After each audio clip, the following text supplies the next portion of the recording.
Vamos a empezar a ver, en realidad vamos a continuar viendo la parte financiera de la empresa. Ya vimos una parte muy importante a mitad de año con la parte de costos, que está muy bien y es el insumo necesario para poder armar los documentos que arma en la parte financiera o la parte contable de una empresa. Eh, la otra cuestión que va a estar muy relacionada a la parte contable es el movimiento de dinero que sucede en la empresa, que se puede dar por la venta de cosas, pero también por la compra de materia prima. Digamos, hay movimiento de dinero en diferentes sentidos. Plata que sale de la empresa, plata que entra a la empresa, plata que la empresa mueve internamente porque le paga a los empleados, por ejemplo, o compra una máquina o repara una máquina que se rompe o hace una obra de mantenimiento o de mejora. Todo lo que tiene que ver con el dinero en la empresa lo administra o lo fiscaliza o lo controla el área contabilidad, que vamos a ver que hay algunas funciones que se pueden terciarizar y otras, la parte más administrativa, por lo general se hace dentro de la empresa. Bueno, eh, hay diferentes tareas, como les decía recién. Eh, por un lado, el departamento contable se tiene que encargar de organizar todo lo que tiene que ver con el dinero y que eso quede debidamente registrado. Cada vez que haya un movimiento de plata, eso quede en algún lugar anotado, registrado. Hay sistemas hoy por hoy que lo hacen automáticamente. Y por otro lado, también este departamento contable es el responsable de todos los gastos que se producen. Si pasa algo o hay un faltante de plata o hay plata de más, el departamento contable tiene que saber explicar a qué se debe y por qué hay esa diferencia. Y eso a su vez se reflejan en ciertos documentos contables que el Estado exige a las empresas para funcionar, que son, por ejemplo, los estados contables, los estados de resultados, que se utilizan para calcular los impuestos, principalmente las ganancias que tiene una empresa, sobre la base de la cual después el Estado te cobra los impuestos. Que esa es la parte que se terciariza o lo hace un órgano staff. Todo lo que es control interno, la parte administrativa, eso lo tiene que hacer alguien dentro de la empresa. El administrativo, el responsable de administración, un LOI lo puede hacer. Y lo que se subcontrata es simplemente el armado de la documentación con un formato específico que lleva una firma de un contador y que lleva un sello del Colegio de Ciencia, del Consejo Profesional de Ciencia Económica, que dice o ratifica o verifica de que eso, certifica en realidad que eso está hecho en forma correcta y de acuerdo a lo que pide la ley, más que nada para el cálculo de los impuestos. Hay, como les decía, dentro de la empresa hay un movimiento de plata muy grande. Eh, Tenemos, por ejemplo, el sueldo y la mano de obra es donde más plata se va. Cuando ustedes armaron la parte de costos de su producto, vieron que la parte de mano de obra era uno de los rubros más pesados, donde más plata había. Bienes de uso, eh, ¿qué es un bien de uso? ¿A alguien le dice algo? ¿Qué les parece que puede ser un bien de uso? ¿Alguna máquina del sistema productivo? Exacto, tal cual. Acá vamos a empezar a ver algunas palabritas que usan los contadores. Un contador no te va a decir las máquinas, los equipos o los vehículos, te va a decir un bien de uso. Es todo eso. Materias primas u otros insumos, esa palabra la conocen todos y es equivalente, los contadores utilizan la misma. Los productos terminados, por otro lado, las ventas es donde se genera un gran ingreso de dinero. eh, pero no solamente de dinero, también puede ser un generador de créditos. Es decir, yo puedo vender a crédito y voy a tener un montón de gente o clientes que me van a deber plata a mí. Así como yo también puedo comprar bienes de uso, mercadería y demás con préstamos y yo voy a deber un montón de plata. Y mucho de todo esto pasa por la caja. Físicamente la caja no existe, no es una cajita de zapato a lo que yo voy poniendo plata. Tal vez sí, en una fiesta, en un evento, lo que sea, sí, voy a poner toda una caja de zapato y de ahí voy a sacar y poner la plata. Pero En las empresas, esa caja como tal está formada por las cuentas del banco, por una caja fuerte que tiene el dinero en existencia física, por las deudas que la empresa tenga a favor, es decir, los créditos que tenga a favor. No existe una caja como tal, sino que está formada por varias cosas que representan dinero, todo el dinero que la empresa tiene. Bien, lo que les decía, hay también una diferencia entre lo que es una contabilidad de gestión y una contabilidad financiera. La contabilidad de gestión es la que se encarga de el día a día. Hay que pagarle a tal, hay que ir a cobrar tal cosa, hay que pagar un impuesto, hay que liquidar los sueldos, hay que comprar una máquina y necesito un cheque para pagarla. Ese movimiento diario, que es la contabilidad de gestión, se hace en forma interna.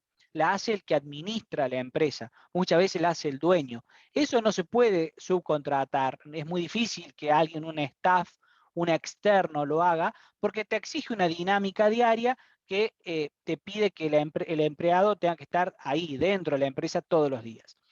Y por otro lado, hay una contabilidad financiera. La contabilidad financiera es la que, por ejemplo, dice, bueno, tu empresa vale tanta plata, arma documentos técnicos, económicos, en donde le dice al Estado, por ejemplo, cómo está formada tu empresa desde el punto de vista del valor económico. Y eso es lo que se puede subcontratar y es lo que hacen los estudios de contaduría que uno suele tener como staff. Eh, es importante hacer esta distinción porque por desconocimiento, qué sé yo, muchas veces dicen, no, la parte contable es un staff. Y en realidad yo no puedo subcontratar a todas las funciones del departamento de contabilidad, sino que voy a subcontratar a algunas muy específicas. ¿Qué tipo de contabilidad? Bueno, en función de cómo o qué mire, yo puedo hacer diferentes clasificaciones de la contabilidad. La contabilidad administrativa es esta del día a día, la que se encarga de las operaciones diarias, de pagar, cobrar, etcétera. Luego puedo tener una de contabilidad de costos. Es un área específica o es una parte o un momento de la contabilidad, a lo mejor lo hace la misma persona de administración, que se encarga de fijarse cómo están conformados los costos de mi proceso productivo. Ustedes ya lo hicieron. Ya saben ustedes cómo está conformado el costo de su producto. Después hay una contabilidad financiera. La parte financiera tiene que ver con el origen y la fuente del dinero. ¿De dónde saco yo plata para funcionar? Hay plata que ponen los socios y con eso empiezo a andar. Bueno, pero los socios esa plata la tienen que recuperar. No es que ponen plata y ya está, sino que van a tener que recuperar. Bueno, ¿cuándo lo van a recuperar? Le voy a pagar ese dinero más una utilidad. ¿Cuánta utilidad? Bueno, todo eso lo define la parte financiera. Saco un préstamo. ¿Qué tipo de préstamo voy a sacar? ¿A qué tasa? ¿Francés o alemán? Son conceptos que lo hace la parte financiera. Vamos a ver algunas cositas por arriba para que ustedes lo puedan poner en su modelo y de alguna manera jugar con todos estos datos que yo estoy tirando así medio rápido. Después hay una contabilidad fiscal. Es esta de determinar básicamente cuánta plata yo gané en un ejercicio económico. Un ejercicio económico es un año calendario de funcionamiento de una empresa. No necesariamente tiene que coincidir con el año calendario. Un ejercicio económico va, por ejemplo, del 30 de mayo de un año al 30 de mayo del otro año, cuando la empresa cierra el ejercicio económico. Y durante ese periodo de un año, el que se encarga de la contabilidad fiscal tiene que determinar, por ejemplo, cuánta plata se ganó, cuántos impuestos se pagaron, cuántos impuestos se cobraron, por ejemplo, con el IVA, hacer las conciliaciones de IVA y determinar cuánto impuesto a la empresa le queda por pagar. Por ejemplo, el impuesto a las ganancias o créditos y débitos, hay varios impuestos. Con eso lo hace la parte fiscal. Y después tenemos una contabilidad gerencial. La parte gerencial es por ahí la que se encarga de decirle al dueño de la empresa o a los inversores, ok, la empresa vale tanta plata, ganamos tanto, emitimos una acción, la acción antes valía $100, porque este año estuvimos andando bien y porque la gente confía más en nosotros, las acciones ahora valen $200. Bueno, esa parte de cómo se ve de afuera la empresa y cómo la ven los inversores y los dueños, es la parte gerencial, que es en realidad un resumen de todas las otras. Y es la más, debe ser la más real u honesta. Muchas veces en la contabilidad fiscal, eso no es ningún secreto, muchas empresas dibujan los números para tratar de pagar los menos impuestos posibles. Eso se hace, lo hacen casi todas las empresas.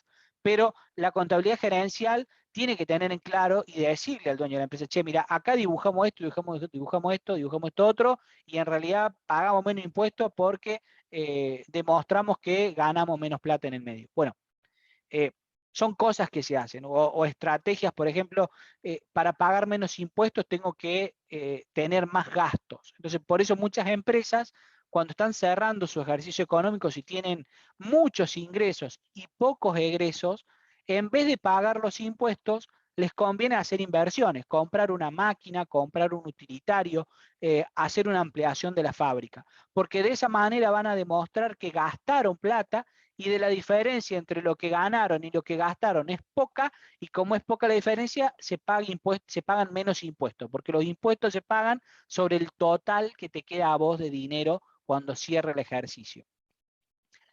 Por eso muchas empresas renuevan las flotas de vehículos frecuentemente. No es porque les sobre la plata, sino porque fiscalmente les conviene. Les conviene renovar los vehículos antes que pagar los impuestos. Caso contrario, van a gastar la misma plata para pagar un impuesto y se van a quedar con los vehículos viejos. Un poco los impuestos que existen hoy buscan eso, de que las empresas se muevan y reinviertan el capital continuamente. ¿Cómo puedo todo esto que dijimos hasta ahora resumirlo o reducirlo en poquitas cosas?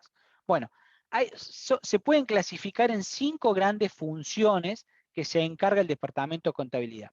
La salida de dinero, es decir, toda la plata que sale, pagar a proveedores, pagar a empleados, etcétera. La nómina del sueldo, toda la liquidación de los sueldos a los empleados, que es también una salida de dinero. Esto de la nómina de sueldo, esa tarea se puede subcontratar. Yo puedo contratar a una persona específica que se encargue de liquidar los sueldos a mis empleados. No voy, repito, no voy a subcontratar el departamento de contabilidad completo, sino que voy a subcontratar funciones del departamento de contabilidad. La liquidación de sueldos es una de las funciones que normalmente las empresas subcontratan.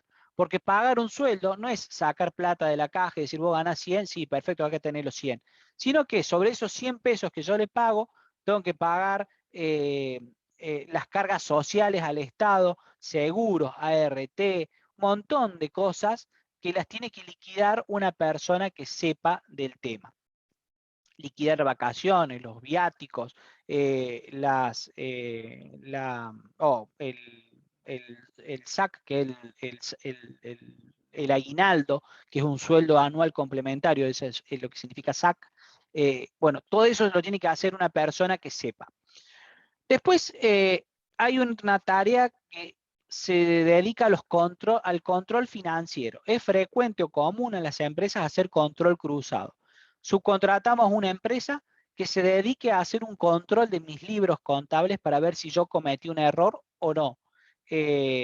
Entonces yo de esa manera me puedo dar cuenta si estoy haciendo bien las cosas, o a lo mejor me equivoqué en un número o en un signo, o liquidé mal un sueldo, o pagué mal a un proveedor, o cobré de menos, o tenía que cancelar un préstamo y lo cancelé mal. Bueno, ese tipo de cosas saltan cuando se hace un control financiero que lo hace una empresa o lo puede hacer alguien terciarizado. Los informes financieros. Los informes financieros hay algunos que son formales, que los pide el Estado año a año, por ejemplo, los balances y el estado de resultados. Son 2 libros muy importantes que las empresas los tienen que tener siempre listos. Pero no solamente sirven para mostrarle al Estado y decirle, acá están mis balances y esto es lo que yo soy en números, sino que también sirve, por ejemplo, si ustedes quieren sacar un préstamo en un banco. El banco le va a decir, bueno, yo a usted de empresa le voy a dar un préstamo, pero necesito saber qué tipo de empresa es. Y no le van a llevar una foto de la empresa, de la máquina, de los operarios. O tal vez sí, pero lo que ustedes les tienen que llevar al banco son los balances. Y con los balances, los bancos se dan cuenta si ustedes tienen dinero suficiente para pagar el crédito que ustedes quieren tomar.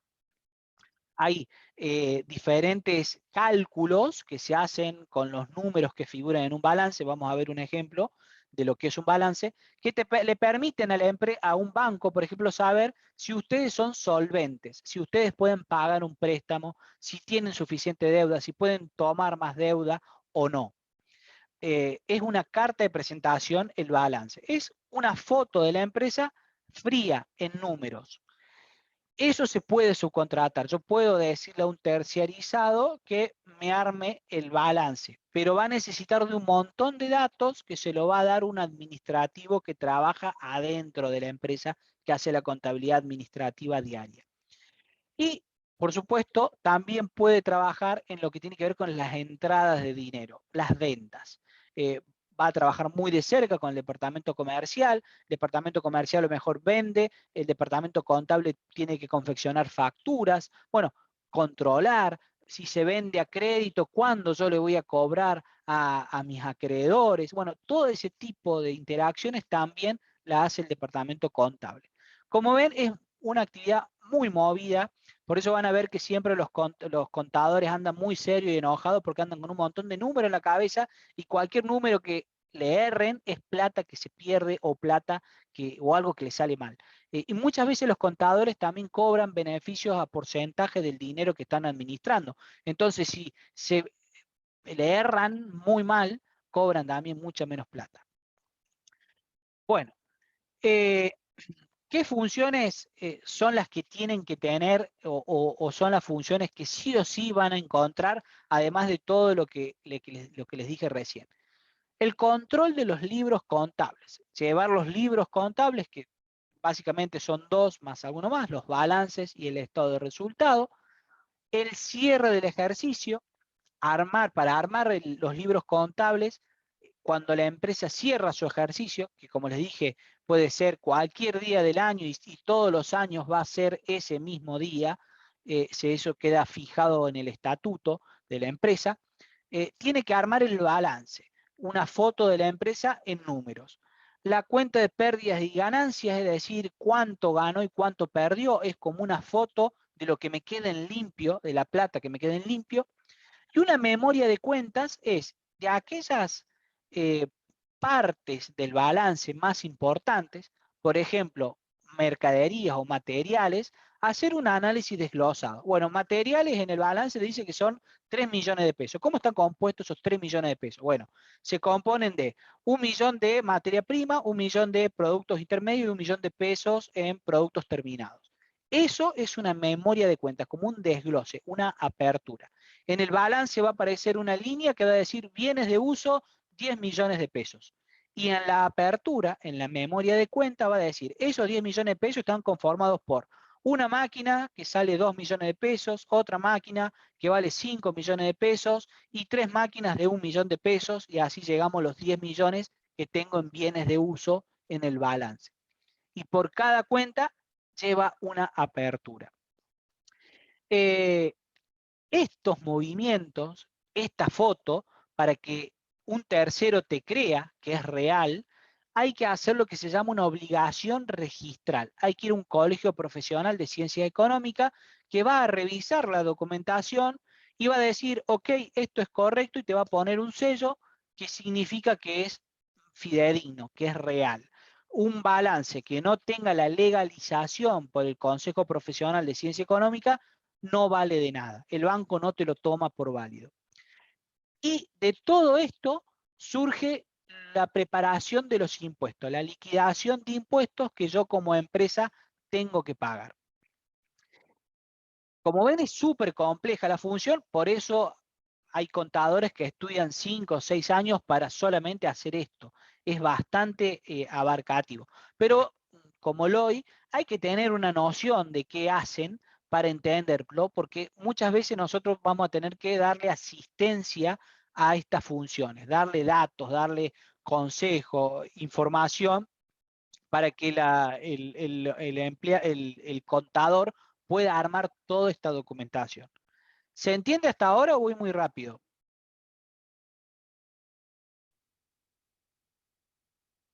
Sí, sí, se entiende. Bueno. ¿Con quién trabaja el departamento contable? Bueno, trabaja con toda la empresa, porque en toda la empresa hay plata, movimientos de dinero o equivalentes al dinero. Con el departamento compras, porque es lo que compra materia prima, la mercadería. Con el departamento ventas, porque es el que genera los ingresos de la empresa. Almacenes, para saber lo que hay en existencia. Recursos humanos. Con las inversiones, ¿de dónde saco la plata para funcionar? ¿De dónde lo obtengo? ¿Saco un préstamo? ¿Me conviene? ¿Le pido a los proveedores, a mis socios de la empresa que pongan más plata? ¿O a lo mejor este año me fue muy bien y le empiezo a devolver plata a los inversores? Bueno, todo eso se decide en el departamento contable. Y este es el balance general. El balance general es un documento que está dividido en tres grandes partes. Por un lado, tenemos algo que se llama activo. El activo es todo lo que la empresa tiene. Y está formado por dos cosas: activo no corriente o activo fijo, y activo corriente o activo circulante. ¿A alguien le dice algo no corriente o fijo o circulante? ¿Qué les parece? ¿Qué podría ser una cosa y la otra? ¿Qué puede ser un activo fijo?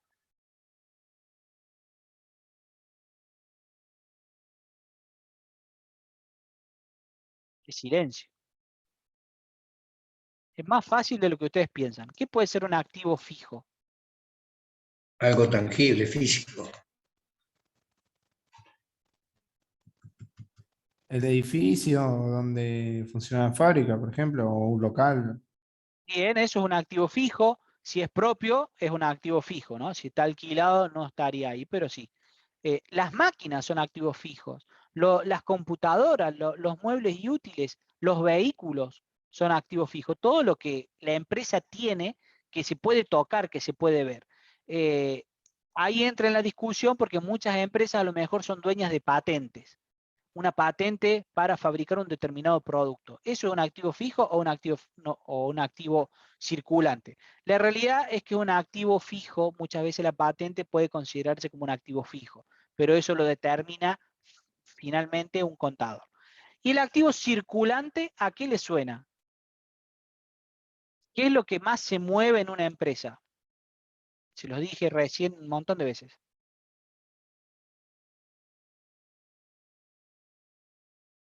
¿Qué es lo que entra y sale todo el tiempo en una empresa? Dinero.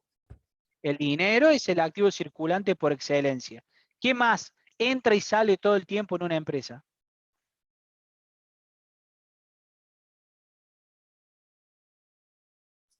No entra la materia prima y el producto terminado ahí.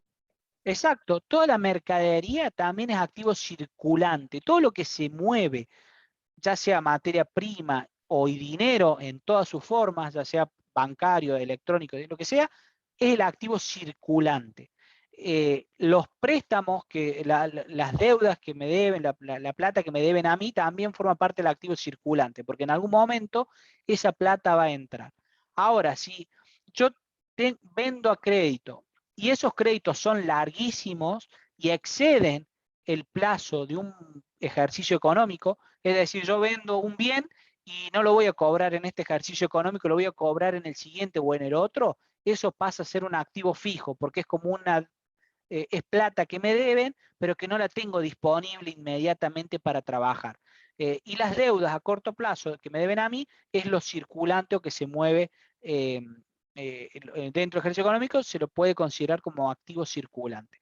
El dinero físico y todas las formas equivalentes al dinero también es activo circulante. El pasivo es el opuesto del activo. Es todo lo que yo como empresa debo. ¿Qué voy a deber yo? Le voy a deber plata a mis proveedores porque compré mercadería y todavía no les pagué. Voy a deber préstamos porque compré una máquina, para comprar la máquina saqué un préstamo en un banco y le voy a deber al banco un montón de años hasta pagar la máquina. Todo eso forma parte del pasivo. Y también el pasivo se puede dividir entre fijo y circulante. Todas las deudas que yo tengo a largo plazo que exceden un ejercicio económico, acuérdense siempre de esto. Cada vez que algo excede un ejercicio económico, es fijo. Y cuando se resuelve o se cancela dentro del ejercicio económico, es circulante. Y son términos económicos que usan los contadores, pero se los voy diciendo porque cuando ustedes se sienten a hablar con un contador habla así. Y hay que seguirle el ritmo. Y bueno, y ustedes como Lloyd tienen que estar a la altura de las circunstancias. Y el patrimonio neto, como gráficamente está mostrado en este cuadrito, es la diferencia entre todo lo que yo tengo y todo lo que yo debo. En lo posible, si no la empresa no es rentable, el patrimonio neto tiene que ser positivo y tiene que estar de este lado del cuadro, balanceando a los activos. Cuanto más grande sea el patrimonio neto, más valiosa es mi empresa. Hay empresas que tienen activos gigantes. Dicen, no, yo tengo 100 millones de dólares en activo, pero deben 99 millones de dólares. Entonces la empresa en realidad vale 1 millón de dólares. En cambio, si tengo otra empresa que tiene 20 millones de dólares de activo y debe 5 millones de dólares en el pasivo, esa empresa vale 15 millones de dólares. Es mucho más chica porque tiene activos por 20 millones, pero vale mucho más porque es casi todo propio o tiene mucha más ganancia.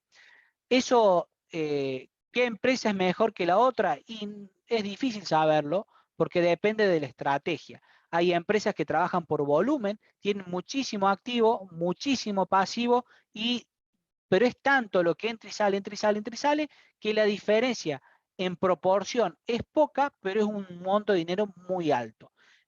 Por ejemplo, las empresas de gaseosa, la Coca-Cola, la Pepsi, la que sea, los activos que tienen son monstruosos. Las fábricas son enormes, pero las deudas que tienen también son muy altas porque esas máquinas cuestan dinero y generalmente se endeudan para pagar esas máquinas. O tienen muchos inversionistas que ponen plata en la Coca-Cola y le tienen que pagar la plata que han puesto.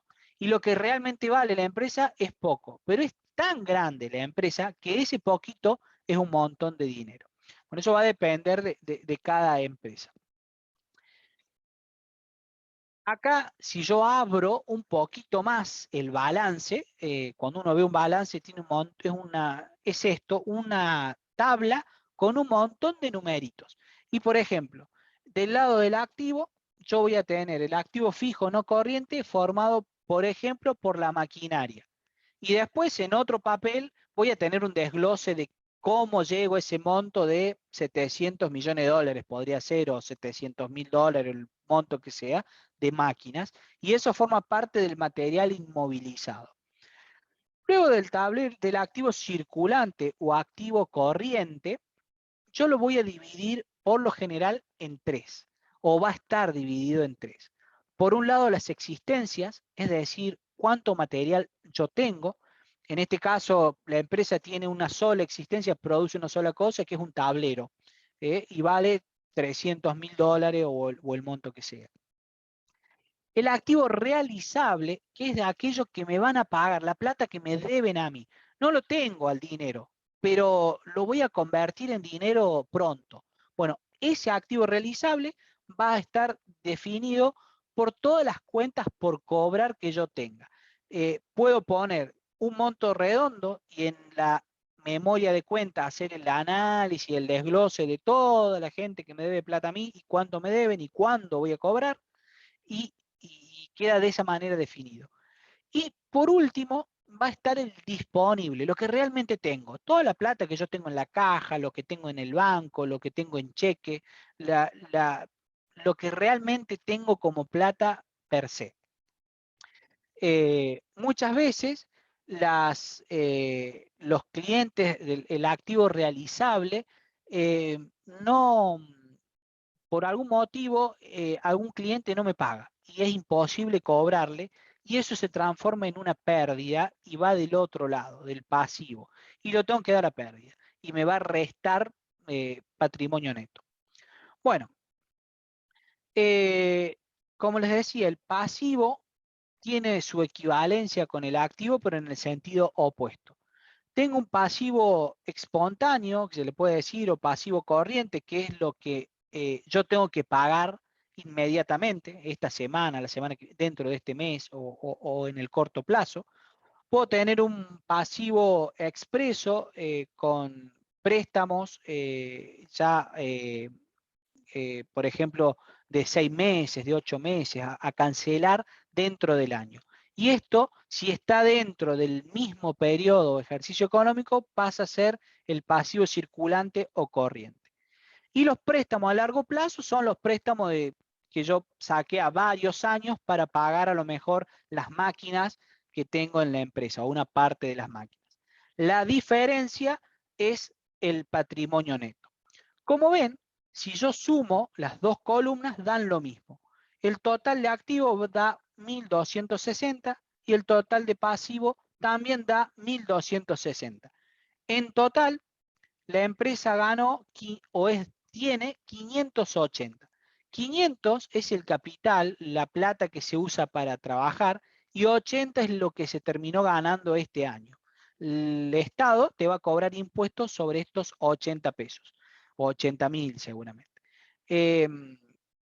No va a hacer falta que ustedes armen un patrimonio, un balance de su empresa en el trabajo final. Sería imposible hacerlo. Simplemente le estamos explicando los componentes que tienen para que sepa de qué se trata, y si alguna vez por algún motivo en un trabajo tienen que trabajar con un balance, por lo menos estén rumbeados o sepan de qué se trata. Otra forma de definir al balance de manera simple, lo pueden pensar como una foto de todo lo que tiene la empresa en un momento dado. En este caso, el balance de situación siempre se pone la fecha y el balance dice balance a tal fecha. A esa fecha la empresa tenía esto, tanta plata, le debían tanto, tantas plata en máquina, tantos materiales, ganaron tanto, perdieron tanto. Es una foto de todo lo que tiene que ver o de lo que es la empresa, pero transformado en términos de dinero. El estado de resultado, acá podemos ver que dice beneficio obtenido 80 pesos. ¿De dónde sale esos 80 pesos? Bueno, sale de un libro auxiliar, todos estos documentos se les llama libros contablemente, que se llama estado de resultado. Esto sí lo van a tener que armar ustedes porque es lo que se usa para determinar cuánta plata la empresa gana y poder calcular los indicadores financieros. El estado de resultado es muy simple de hacer. Hay que poner todo lo que entra en la empresa menos todo lo que sale de la empresa en términos económicos, y va a dar igual a la plata que queda en el medio, lo que ustedes realmente van a ganar.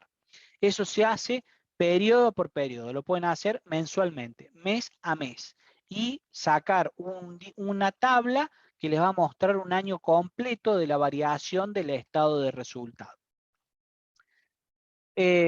¿Cómo se arma nuestro resultado? Bueno, arrancamos por la venta, que es lo que entra, la plata que entra. Por eso yo les decía, empiecen a buscar la proyección de ventas de ustedes, porque con la proyección de ventas ustedes van a determinar el total de ingresos que va a tener su empresa.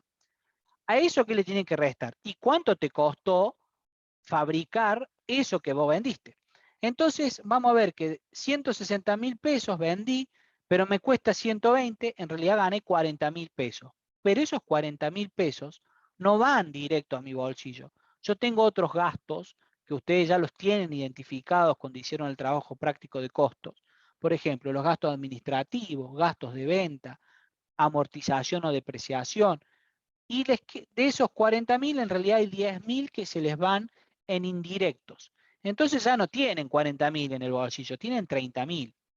Pero de esos 30.000 van a tener un gasto financiero, este contador que les cobra un fee por armarle los balances. Y ya de los 30 le descuentan 3 y ya tienen 27. Pero de esos 27 tienen que pagar impuestos, 8.100 pesos de impuestos por todos los impuestos.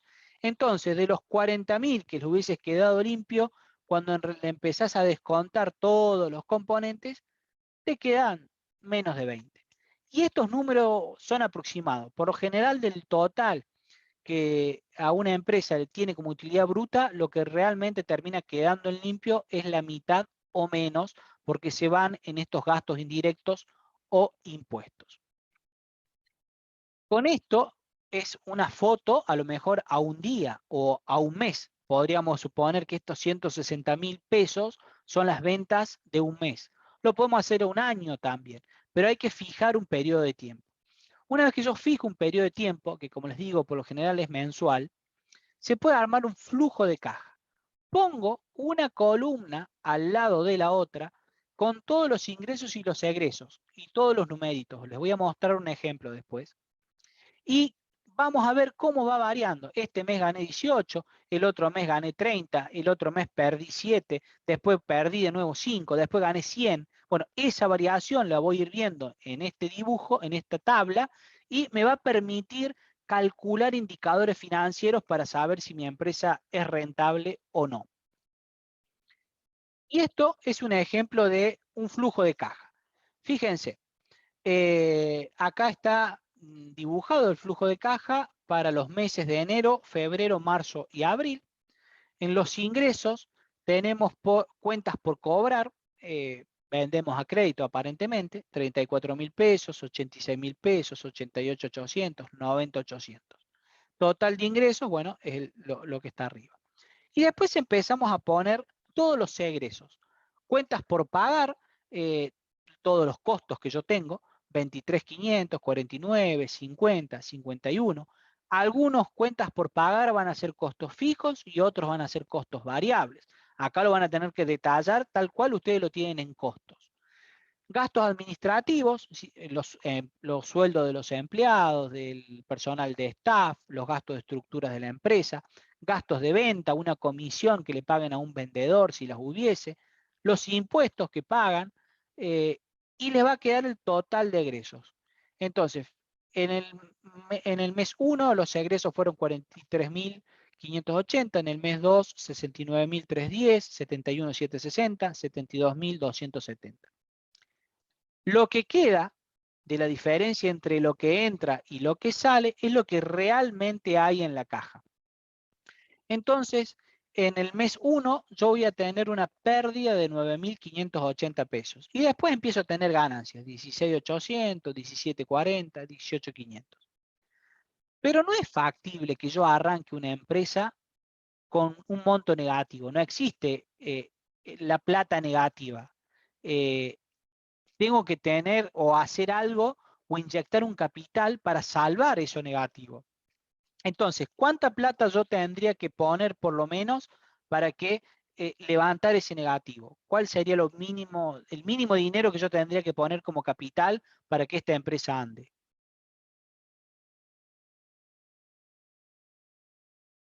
¿Qué se les ocurre?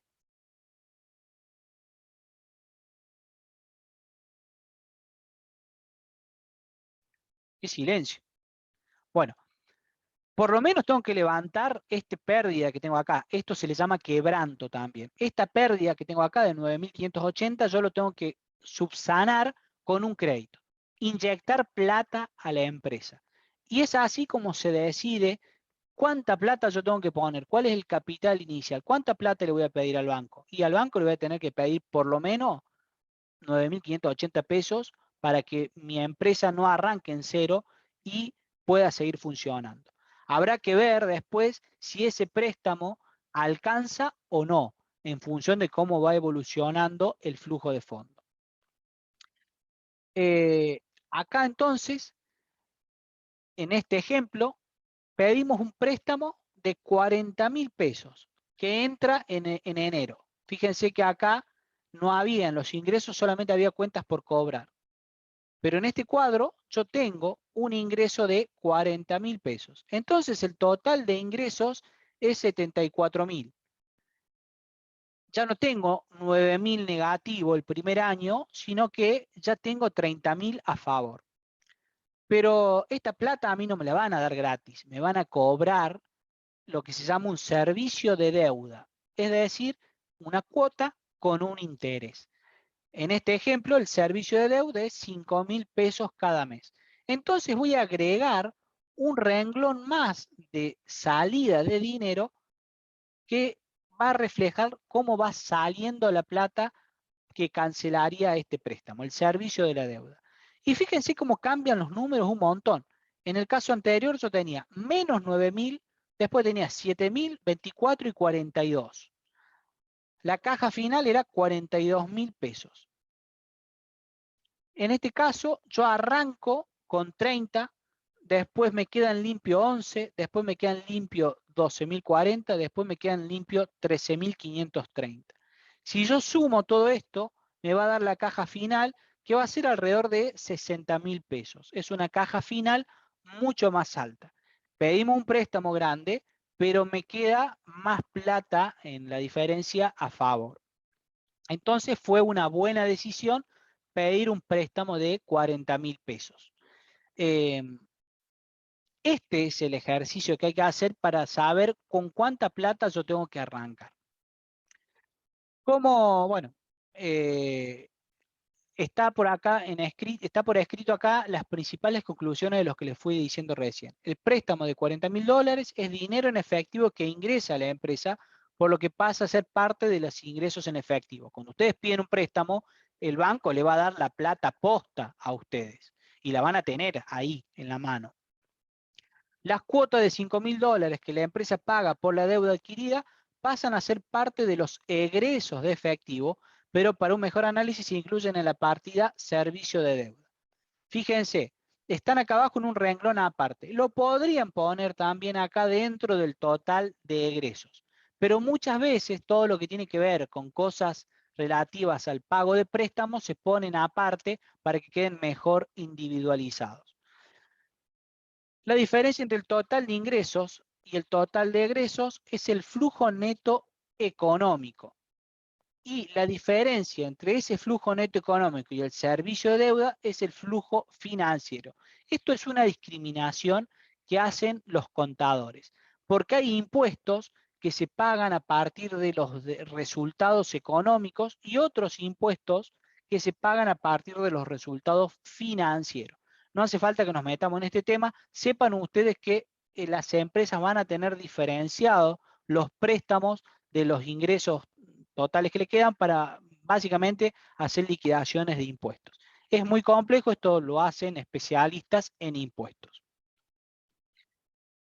¿Cuál es o para qué sirve el flujo de caja? Que esto lo tienen que armar ustedes. Bueno, muestra entradas y salida de efectivo, determinan cuándo se puede comprar mercadería. A ver, un mes me sobró plata y capaz que ese mes puedo comprar mercadería. Al otro mes ando un poco más justo y bueno, no, ese otro mes no voy a comprar. Determinar si es necesario reducir gastos. A lo mejor ahí me puedo dar cuenta si estoy gastando mucho porque no me queda mucha diferencia entre los ingresos y los egresos, entonces empiezo a ajustar hasta que me da más o menos bien mi flujo de caja. Determinar si es posible comprar al contado. ¿Tengo suficiente dinero para ir a pagarle a mi proveedor o tengo que sacar un préstamo? Determinar si es posible pagar las deudas en su fecha de vencimiento o tengo que refinanciar deudas.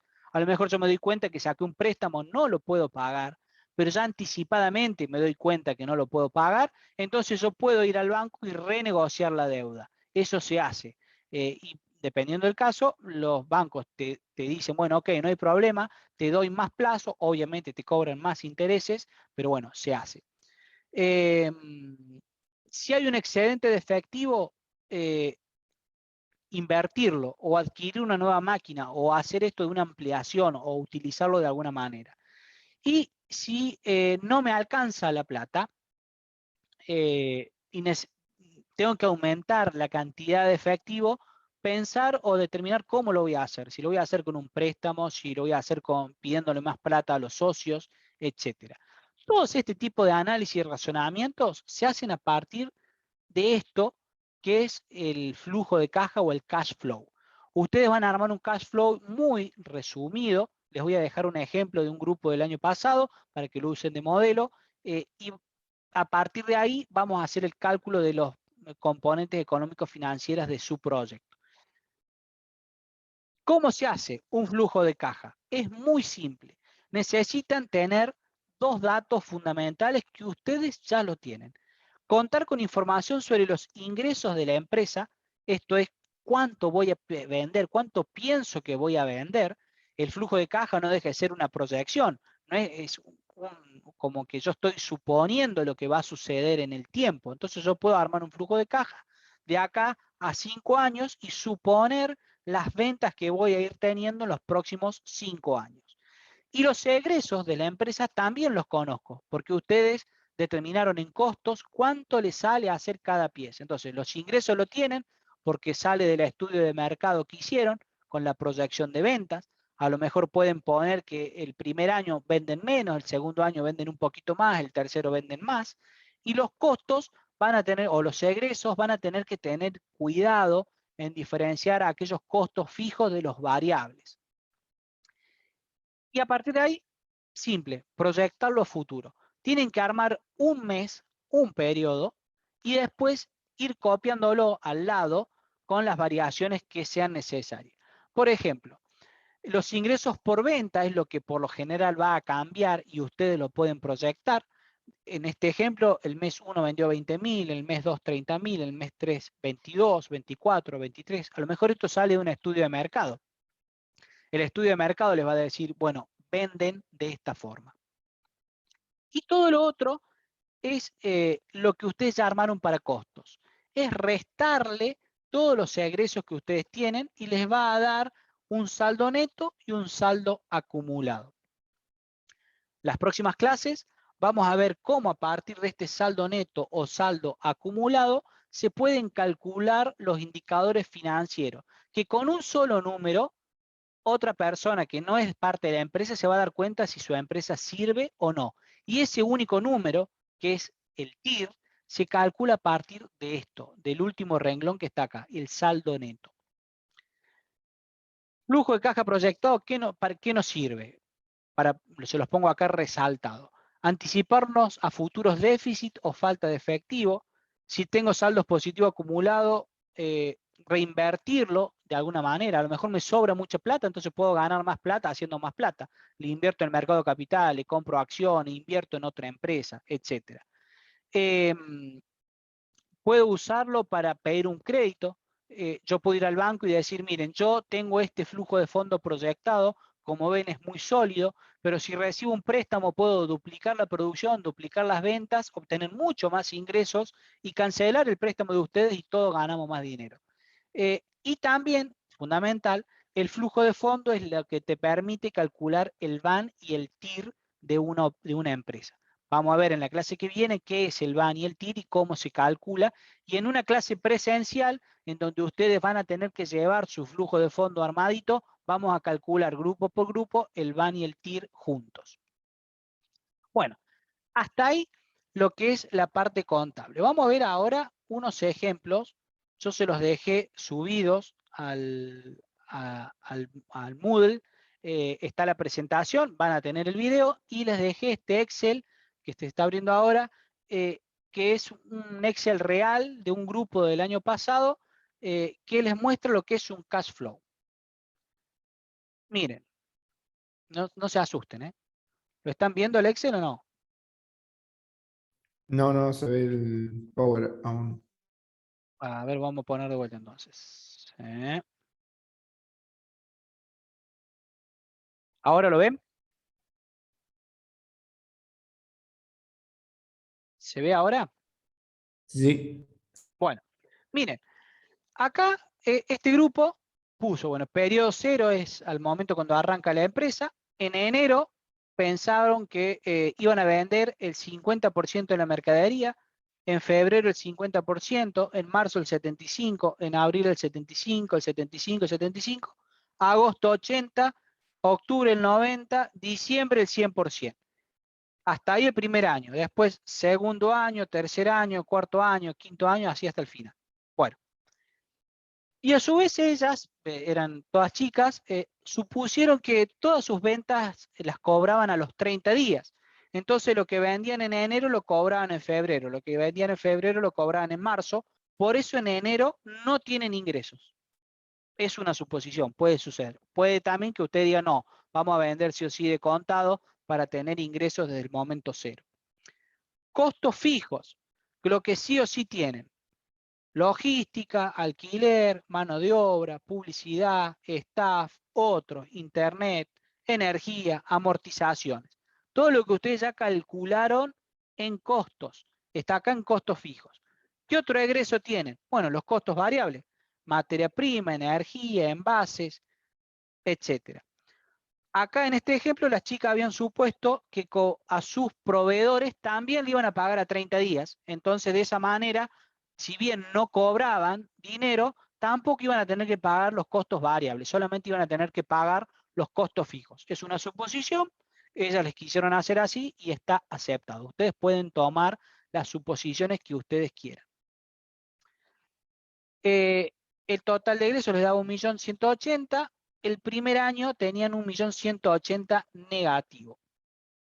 Después tiene un montón de tablas auxiliares: costo de materia prima, todo lo que ustedes, las maquinarias, porcentaje de producción. ¿Se acuerdan que yo les insistí un montón que armaron un Excel que fuese inteligente, que sume todo de todos lados, que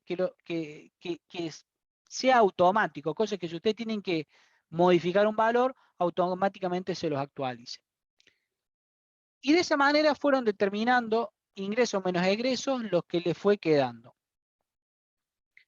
1.180.000, 1.182.000 positivo, 1.889.000 positivo, y así, fíjense que va subiendo y termina en el primer año con 3 millones positivo. Esto es el flujo de fondo. Acá tienen un servicio de deuda. Fíjense que tenían 1.180.000 negativo el primer año, entonces sacaron un préstamo de 1.200.000 y lograron negociar con el banco que tenían 6 meses de gracia. Muchas veces los bancos, para ayudar a las empresas, le dan un periodo de gracia, un periodo durante el cual no pagan servicio de deuda para que tengan tiempo a empezar a funcionar, y empiezan a pagar a partir del mes 6 las cuotas del préstamo. Y el flujo económico sale entonces, el flujo financiero, de la diferencia entre el total del flujo económico y el flujo financiero. Como se ven, parece complicado, pero son todos números que ustedes ya tienen. Es cuestión de darle forma de columnas, ponerlo uno al lado del otro. ¿Se dan cuenta o les parece muy complicado? Igual hasta que no se lo pongan a hacer. Asusta un poco igual. Bueno, si ustedes se fijan, todo esto de los costos fijos y los costos variables, ustedes ya lo determinaron, ya saben, ya lo tienen hecho. Simplemente tienen que ponerlo en columnas ahora, y acá arriba inventar las ventas que ustedes van a tener mes a mes. ¿Cuál es el desafío para la próxima clase? Traten de empezar a armar algo de esto. La parte del préstamo, yo les voy a dar un ejemplo de cómo es un préstamo, cómo funciona, para que ustedes lo puedan incorporar. Fíjense que acá hay una pestaña que dice préstamo y dicen, ellos pidieron un préstamo de 40 millones de pesos, le cobraban una comisión de apertura, tenían que pagar 1.200.000 al inicio, y recibían de esos 40, 38.800, y lo pagaban en cuotas. En cuotas semestrales, en mes 6, mes 12, mes 18, mes 24. Yo les voy a dar un modelo de préstamo para que ustedes lo incorporen en su flujo de fondo, porque sí o sí todos ustedes van a tener que arrancar con un préstamo para, de alguna manera, demostrar de dónde sale la plata con la cual ustedes empiezan a funcionar. Y por decreto todos vamos a arrancar funcionando con un préstamo. Podría ser a lo mejor con aporte de socios y demás, pero lo vamos a hacer con un préstamo para jugar un poco más. Y fíjense que acá tienen calculado el BAN y el TIR, en donde fueron llevando los totales año a año y calcularon el BAN y el TIR. Vamos a ver en la próxima clase cómo se calcula el BAN y el TIR. Por ahora, traten de empezar a ver, de armar la estructura. No importa que se traben, que se enojen, que no les salga o lo que sea, traten de empezar a armar esta estructura con todos los costos fijos y variables y una proyección de ventas. Pónganlo en columnas. Traten de que sea lo más automatizado posible, cosa de que si usted cambia un valor se actualice solo, Y la semana que viene, la próxima clase, lo vamos a seguir trabajando juntos para ver si hay que retocar algún número, si han hecho alguna buena consideración o no. Yo sé que han quedado abrumados, les dejé todo esto en el Moodle para que lo miren, para que lo mastiquen, para que lo estudien, y la clase que viene vamos a ver un poco de indicadores financieros y el jueves que viene lo vamos a utilizar para trabajar entre todos ya el armado de esto grupo por grupo. No hay mucho tiempo porque estamos a 14 de octubre, nos quedan 2 semanas y el 4 ustedes ya lo tienen que defender. Así que no se pueden dormir con esto, no se atrasen, porque si no, no van a llegar y vamos a llegar al 4 de noviembre y no van a tener calculado los indicadores financieros. Así que bueno, a trabajar, chicos. Un saludo y cualquier cosa nos escriben por WhatsApp. Ricardo, no sé si quieres decir algo. No, no, todo bien, todo bien. Te había dicho todo. Cualquier cosa, Bueno, bien, chicos. pregunte. No se asusten, que es más sencillo de lo que ustedes creen. Es cuestión Sí, de sí. acomodar los números en un Excel. Bueno, chicos, que descansen. Buen fin de semana. Bueno, buen Bueno, fin de. profe, buen fin de. Chao. Chao, chao, chao.